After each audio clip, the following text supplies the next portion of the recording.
የኛ ነገር እንኳንም በሰው እጅ አልሆነ። ሰው የሚከፍተው ሰው የሚዘጋው እንኳንም አልሆነ። መጽሐፍ ቅዱሳችን ሲናገር የዳዊትን መክፈቻ ቁልፍ በእጁ የያዘ ነው የሚለው። የህይወታችንን ቁልፍ ከሰዎች እጅ ላይ ቀምቶ ከሰው እጅ ላይ ወስዶ በራሱ እጅ ላይ ይዞታል። ሰዎች የኛን ነገር መዝጋት አይችሉም። ሰዎች የኛን ነገር መክፈት አይችሉም። የኛን ነገር መክፈትም መዝጋትም የሚችለው ጌታ ኢየሱስ ክርስቶስ ብቻ። እንኳንም የኔ ነገር በሰው እጅ አልሆነ።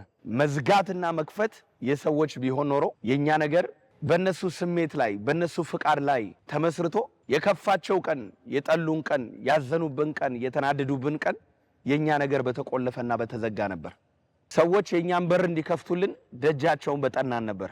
የሰው ፊት በተለማመጥን ነበር። ለሰው በሰገድን ነበር። ለሰዎች ባጎበደድን ነበር። ነገር ግን የኛን ነገር የሚከፍተው ቸሩ መድኃኔዓለም ብቻ ነው።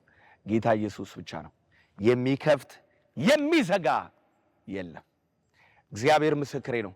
የናንተ ነገር ማንንም አይከፍተው፣ ማንንም አይዘጋው። የናንተ ነገር ለአንዴና ለመጨረሻ ጊዜ በጌታ ኢየሱስ እጅ ተይዟል። ሻሎም